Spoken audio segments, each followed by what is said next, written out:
Class हम लेने जा रहे हैं जिसे एनिमल फिजियोलॉजी कहते हैं। आज सबसे पहला चैप्टर डाइजेस्टिव सिस्टम पढ़ाएंगे। ये चैप्टर बहुत इम्पोर्टेंट है और इंटरेस्टिंग भी है, और इसके लिए सबसे पहले हम इसके कई भागों को देखेंगे। इसमें सबसे पहला भाग होता है विटामिन। विटामिन के विषय में हम आपको भोजन में विटामिन का एक अलग ही महत्व होता है, और विटामिन ऐसे हमें कोई ऊर्जा प्रदान नहीं करता।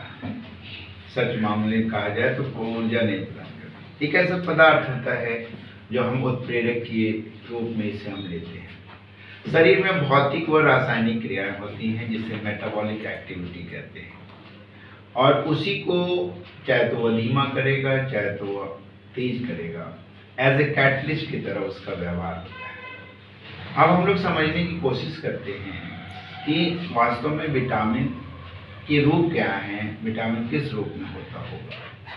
सबसे पहले आइए हम देखते हैं कि विटामिन की खोज किसने किया था। लुनीन नामक वैज्ञानिक ने किया था, लेकिन इसका नामांकरण के लिए बात करें तो फंक नामक वैज्ञानिक ने इसका नाम रखा था।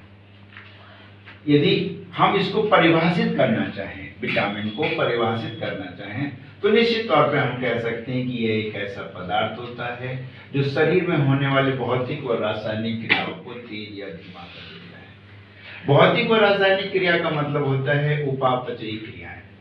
उसमें दोनों क्रियाएं होती हैं, भौतिक क्रिया और रासायनिक क्रिया। इसका मतलब मेटाबॉलिक एक्टिविटी को तेज या धीमा करने के लिए विटामिन एक कैटलिस्ट का काम करता है। विटामिन यदि हम देखें तो विटामिन से ऊर्जा तो नहीं मिल रही थी, लेकिन विटामिन दो प्रकार का होता है। एक वसा में घुलनशील विटामिन, एक जल में घुलनशील। फैट सोल्यूबल विटामिन और वाटर सोल्यूबल विटामिन। यदि हम फैट सोल्यूबल विटामिन की बात करें तो इसमें ए, डी, ई, के आता है। विटामिन ए की जो उसका होता है जंतु वैज्ञानिक नाम रेटिनोल होता है, और विटामिन ए के सोर्स जो होते हैं वो क्या होते हैं, हरी पत्तेदार सब्जियां होती हैं, पनीर होता है, अंडा होता है, दूध होता है। और इस क्या काम करता है, विटामिन ए जो होता है रोडोप्सिन पिगमेंट आंखों में पाई जाती है, उसका सिक्रीशन करने का काम करता है। यदि इसकी कमी हो जाती है तो नाइट ब्लाइंडनेस नामक रोग हो जाता है। उसके बाद फैट सोल्यूबल विटामिन में दूसरा नाम आता है विटामिन डी, जिसे हम कैल्शियफेरॉल कहते हैं।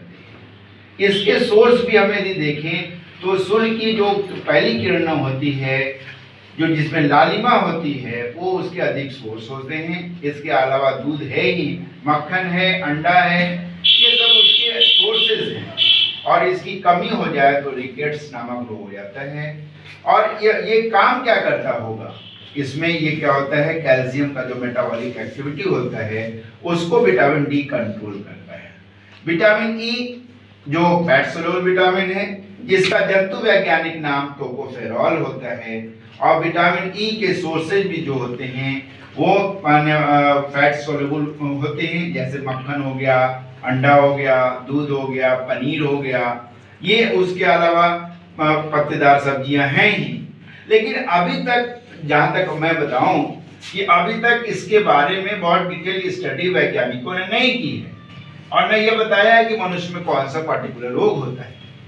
इसमें क्या होता है, पक्षियों में या पशुओं में अंगघात पैरालिसिस होती है, जनन क्षमता में कमी हो जाती है। विटामिन के की बात करते हैं। विटामिन के का जंतु वैज्ञानिक नाम फाइलोक्विनोन होता है, और ये फाइलोक्विनोन है विटामिन के इंपॉर्टेंट होता है। जैसे प्रोथ्रोम्बिन का निर्माण हो गया जो ब्लड क्लॉटिंग में मदद करते हैं, इसका कर सकता है। इसकी कमी से हिमेरेज नामक बीमारी होती है। हिमेरेज क्या होता है, ब्लड क्लॉटिंग में देर हो जाती है, ब्लीडिंग ज्यादा हो जाएगी।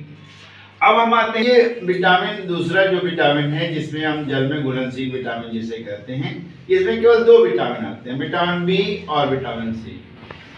विटामिन बी के कई रूप होते हैं, vitamin B1, बी2, B3, B5, B6, B12.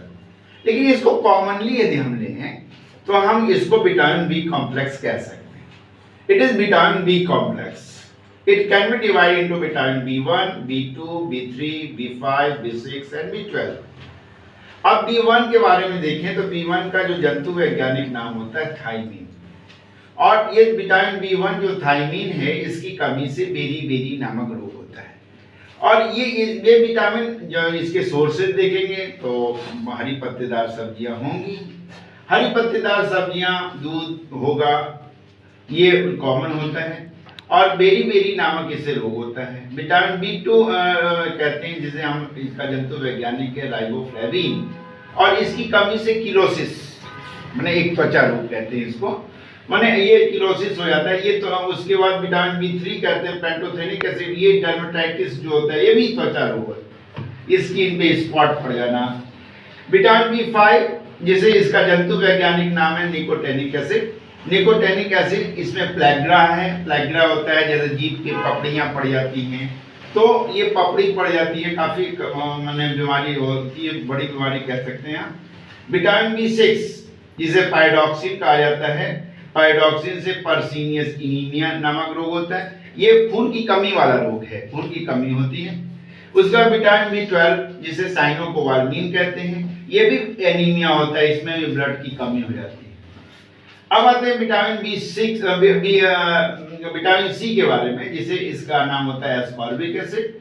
ये जिसमें जो खट्टेदार फल होते हैं, जो खट्टेदार, जैसे आंवला हो गया, टमाटर हो गया, और उसके बाद मौसमी हो गया, ये सब चीजों में ये विटामिन C की मात्रा ज्यादा होती है। इससे स्कर्वी नामक रोग हो जाता है, मसूड़े सूज जाते हैं, मसूड़े फट जाते हैं, मसूड़ों से ब्लीडिंग होती है।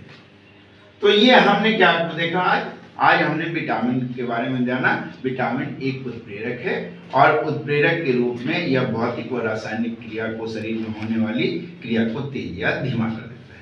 आज बस इतना ही, कल हम पढ़ेंगे आगे की तरफ, और एक एक विषय में हम उसको रखने की कोशिश करेंगे।